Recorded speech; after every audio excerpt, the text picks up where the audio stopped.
We're now hearing from Ted Cruz about this trip to Cancun. He says that with school canceled for the week, our girls asked to take a trip with friends, wanted to be a good dad. I flew down with them last night and am flying back this afternoon. My staff and I are in constant communication with state and local leaders to get to the bottom of what happened in Texas. We want our power back, our water on, our homes warm. My team and I will continue using all our resources to keep Texans informed and safe. That's what they're saying about it. Other people are saying he was scheduled to come back on Saturday. So.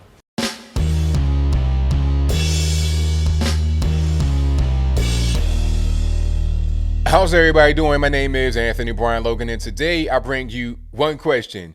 Well, I have quite a few questions that I'll ask throughout the video, but one main question to begin.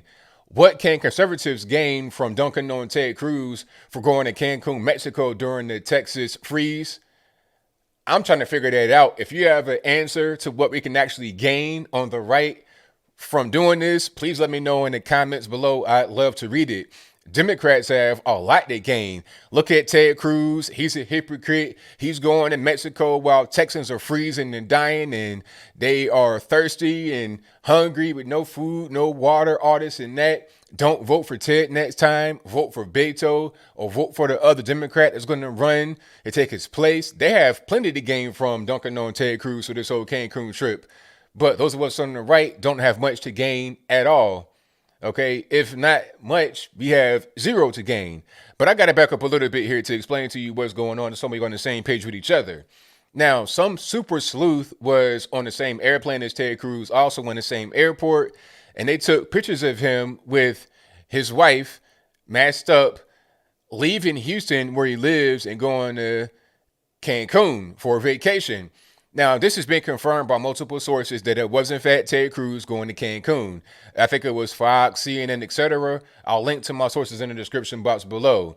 I couldn't really tell if it was him just by the pictures because you got a mask on and sometimes you can't really tell. But as I looked a little bit closer and I saw the hairstyle, then I saw Heidi, his wife, I'm like, okay, that's them. Now, apparently Ted is coming back today.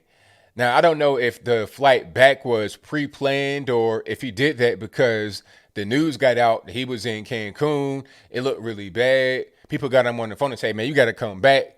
It doesn't really look good optically. I have no idea why he's coming back, but he's coming back today. Now, I understand the optics point of view. Oh, you're leaving and Texans they're starving and dying and it's cold. I get it. But in reality, if you have a natural disaster, what do you do? If you can leave, what do? You leave. You know, I've left for a hurricane before, okay, because it was a hurricane coming. I thought it might be a big one, so I left. A tornado hit my neighborhood last year, so me and my wife, we left after the tornado hit, and there was a lot of damage around us. Not the house, thank God. We had like this tree that kind of leaned on our house, but it was it was like branches, basically. It wasn't really a tree, like you would think, like a big trunk. It was like basically tall branches, really, really thin tree. So it kind of leaned on the gutter, but we didn't really have any serious damage, right? So once that was going on and there was no power for a while and it was kind of hard to navigate the neighborhood, we went ahead and left to the next town to stay out there for a couple of days until things got back on track, right? So there's nothing really wrong with leaving. I guess the issue is, oh, well, you over here, while your constituents, some of them are in Texas. But do you seriously think that all Texans stayed in Texas? A lot of them, if they were able to leave, they left. Okay, if there's a snowstorm warning and you feel like it might be a big one, you go ahead and just bounce before the whole thing happened. All right, so it's not really a bad thing to actually leave. Now, some are trying to say that he's a hypocrite because he called out the Austin mayor for going to Cabo San Lucas while he was telling residents to not leave, because Ted Cruz did say, hey, you know, if you can't stay home because it's not really safe outside.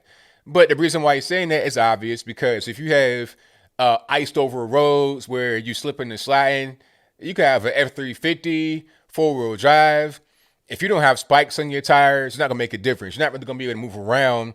It'd be very dangerous for you to leave. But if you can leave, if you have an area where you can leave, then go ahead. But if you're in a dangerous situation, then don't leave. But see, what the mayor of Austin did was say to people that are in the city, don't leave, not because of a natural disaster and there's impassable roads like, you know, a flood or a snowstorm, ice storm. Not that. He was saying don't leave because of the virus. All right. Socially distance and don't travel because you might bring the virus back home with you. But he said that in Cabo San Lucas from the hotel room. So it was like, okay, you're telling me not to travel because of the virus, but you're traveling while the virus is going on. So, like, how does that make any sense? It's one thing to say, don't leave right now because of the impassable road conditions. It's a different thing to say, don't leave because of the virus, but you leave while the virus is going on. It doesn't make any sense at all. All right. So, but getting back to my original question, what do we have to gain? Somebody could say it doesn't really look too well and you shouldn't do it, but okay, maybe you can feel that way and that's fine. Maybe you're even right. I don't think you're right, but maybe you are. If you are, how does it help you at all on the right? All that it does is play into the hands of the left. Because on the Twitters today, all I'm seeing from the left is dunking on Ted, dunking on Ted, dunking on Ted. All right. They have no desire to, work with you on the right if you're dunking on Ted as well. All they're going to do is use it against you. All right. So if you want to be out there trying to run or you want to try to support a person and they are a Republican, they're going to throw that in your face. Remember that whole thing during the Texas ice storm last time when you supported Ted Cruz when you left and went to X, Y, and Z place? That's why your state is messed up right now. And then they're going to say that the leadership in Texas has been red for a long time. And that's the reason why things are going bad. And you're going to have a hard time fighting against that because the company, I think it's a private company called ERCOT.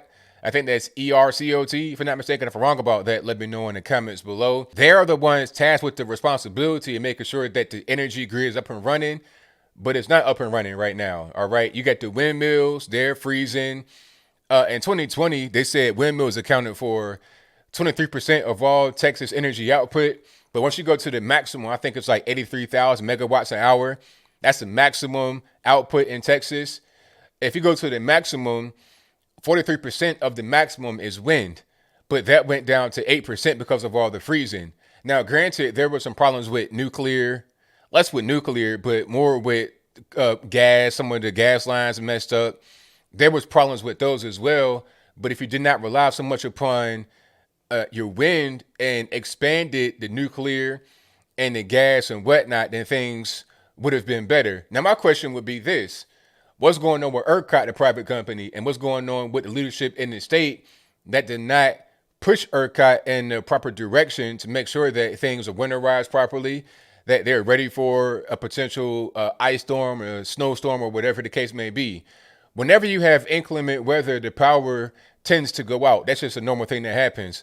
But to the level that Texas is having right now, with all the freezing and the water and the pipes breaking and all of that, that's just a whole different level.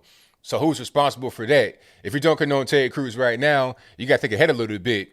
There's going to be some reckoning coming about after this whole thing clears up with all the freeze, people dying and carbon monoxide, people trying to heat their houses with the cars. It'll be some reckoning. And then they're going to say, well, Texas is a red state. They've been controlled by the Republicans for 20 years. That's what Beto, a.k.a. Bobby Frank, said on television. And you want to dunk on Ted Cruz right now, that'll be used against you. So again, I ask, what do we have to gain from dunking on Ted Cruz? I don't really see it. We should focus more on the energy problems in Texas and trying to get that tightened up. All right. And quite frankly, there was some lapse in leadership here when talking about the energy. I think what happened is the serious cold snaps were not really anticipated, and maybe the cost to get these things prepared for the winter and the cost to expand the power grid might have been a little bit too much. Or maybe it's just like, okay, we're not really going to get this cold, crazy weather. We'll be all right. But obviously you're not all right. Now, granted, this may be kind of a once in a lifetime event. They're talking about so-called global warming, which is now known as climate change, is the reason why you had a crazy snowstorm. It's funny how that works because 10 years ago, they said the earth is getting warmer, the polar ice caps are melting, sea level rise. Remember the whole thing about sea level rise? That was recently, but now all of a sudden you have climate change that's going to result in just extreme weather events, whether it be a tornado or a hurricane, a snowstorm, whatever, any kind of inclement weather, you blame it on climate change. And then say those who don't believe in climate change are the reason why it's happening, which is crazy because last I checked, man cannot control weather, or at least I think, but different story, I digress. The whole point is that we got to make sure that we focus our energy where it should be focused at. Focus on tightening up ERCOT and the power grid in Texas to ensure this not happening again, to not have any more disasters like this, rather than trying to dunk on Ted Cruz for going to Cancun. All right. All that he could do really in this whole situation is make phone calls and ask for certain things to happen. He probably has already done that. So it's like, all right, what do I do now? You want Ted to be out there trying to rescue people? Ted can't do nothing like that. I mean, at the end of the day, as I close, we got to focus our energy where it makes the most sense to be. But I think I'll leave that right there for now. And what say you? Do you think that Ted Cruz should have stayed in Houston or somewhere in Texas, or at least not gone to Mexico because of optics? That's your viewpoint. Let me know why in the comments below. If he was to stay in Texas, what could he have done that he cannot do elsewhere? Whatever your thoughts on that particular question are, let me know in the comments below. I think that optics, it might not have been the best thing, but I don't think it's really a big deal. I think it's a nothing burger. I mean, like I said, the greater problem is the energy grid. That's the main thing we got to focus on. And Democrats don't do this to each other. When a Democrat does wrong, they circle the wagons. All right, you got Ilhan Omar, who is allegedly married to this guy by the name of Tim Minette, who she allegedly gives like 70% of her campaign money to. He's a so-called consultant. So think about that. If you get campaign money, you're not supposed to spend that on your own personal needs, right? It's supposed to go towards campaign expenses. But if you got a so-called husband and you're paying his company 70% of your campaign revenue, it'll come right back to you. That's how that is. You know, you a husband, you got a wife, your money is her money. So if she gives the husband donation money, you know, campaign contributions or whatever, 70% of that goes to him, she's going to get that back. It's a grift, but it's fine because she's a Democrat and not going to call her out on it. So you got people that are doing shady stuff, potentially criminal stuff, and it's fine for the Democratic Party. You got Ted Cruz going to Mexico, and that seems to be the thing that we want to focus on the right. I don't understand that too much. Now, I'm not saying all of us, but too many of us that have a pretty loud voice are doing it. I think it's the wrong thing to do. But whatever your thoughts are, please let me know in the comments below. And that's all I got to say for this video.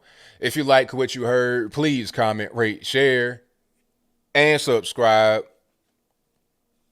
Peace.